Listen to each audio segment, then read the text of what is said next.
8:09 en la conferencia mañanera se está dando información pues relevante, noticiosa sobre el tema de los medicamentos, adquisición, distribución de medicamentos.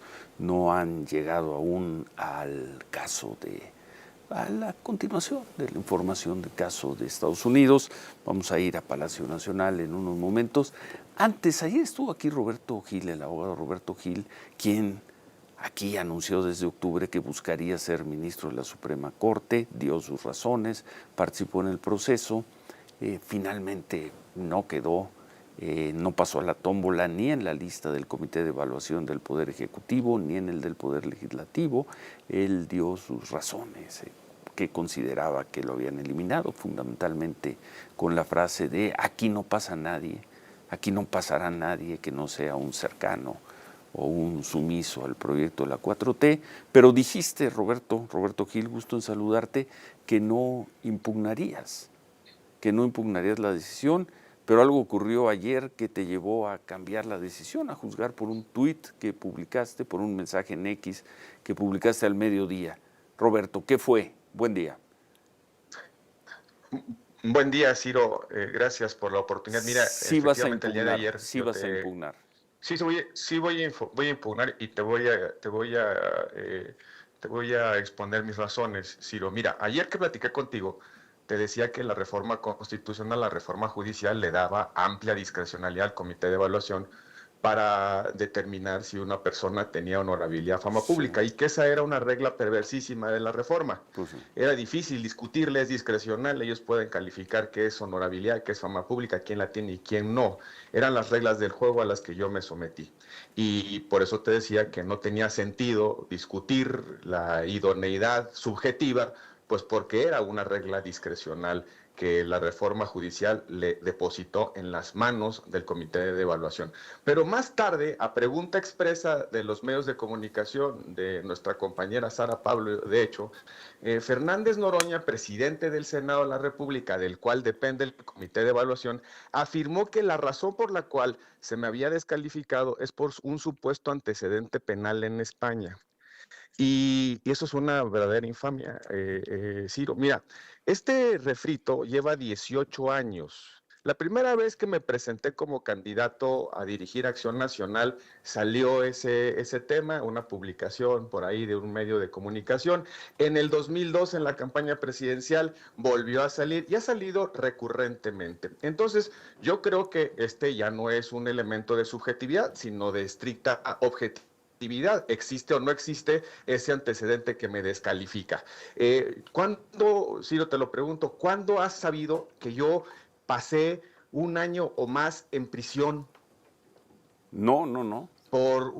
Es una verdadera infamia. Entonces, pero yo esto fue en España.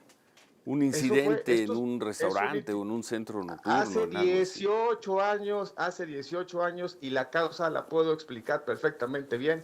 Estaban intentando violentar a la persona que iba conmigo y ahí están los antecedentes. Pero en fin, eso fue hace 18 años, Ciro.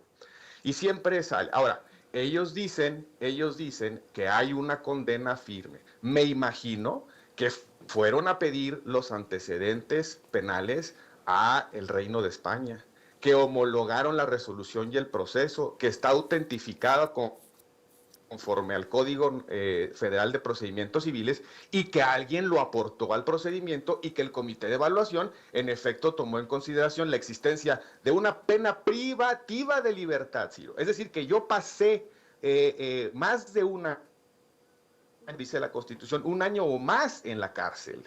Es verdaderamente una infamia. Son unos cobardes. Como no pueden justificar el hecho de que no quisieron que yo compitiera, porque le tienen miedo a las urnas, porque se asumieron en la arrogancia de decir quién puede participar y quién.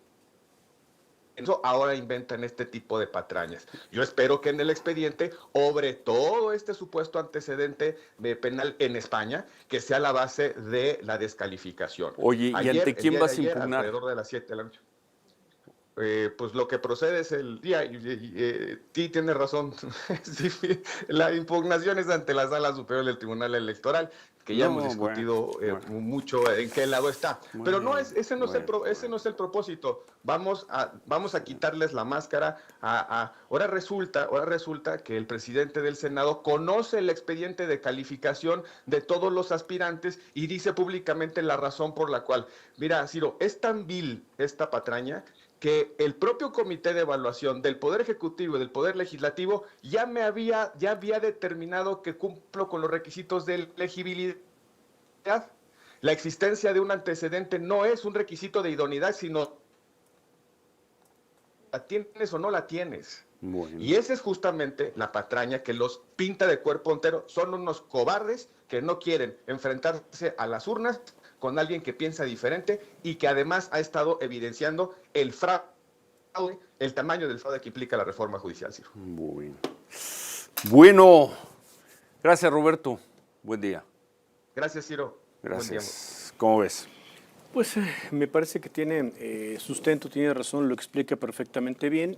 En la lógica básica, Ciro, entenderíamos que una persona como Roberto Gil no les interesa en un proceso ya muy avanzado, no vaya a ser que la tómbola le dé la suerte y fuese elegido ministro de la Corte. Entonces, de alguna forma... La tómbola lo pasaría a la elección y luego la gente tendría que... Sí, bueno, de alguna forma pues lo pasaría ya para que la gente votara, ¿no? No vaya a ser que llegue a la boleta en todo caso y entonces pues fuese magistrado o ministro de la Corte. Entonces, de alguna forma pues habría que detenerlo. Pero está interesante el planteamiento porque entonces más allá de los cuestionamientos que hay a la Sala Superior del Tribunal Electoral de la Federación, creo que los cuestionamientos que hace Roberto sobre entonces homologaron, solicitaron, documentaron, entonces ahora le van a tener que preguntar rapidito al Senado y al Ejecutivo, en todo caso, si ese procedimiento se cumplió y si no, me parece que entonces habría elementos para tomar en cuenta la impugnación y si no, queremos explicar o queremos escuchar la explicación de los integrantes del Tribunal Electoral de la Federación para que nos digan, no, sí es cierto, sí, claro que sí. Tienen razón los senadores y tienen razón los integrantes del Comité de Evaluación del Poder Ejecutivo. Por supuesto que es una persona no fiable, no tiene buena fama pública, es inelegible. Queremos verlo, ¿no? Queremos verlo porque creo que por menos circunstancias, Ciro, han dado la razón a varias personas y los obligaron a las tómbolas a que fuesen tomados en cuenta, ¿eh? Bueno. Entonces, en este caso, el tribunal ha estado funcionando para respetar los derechos electorales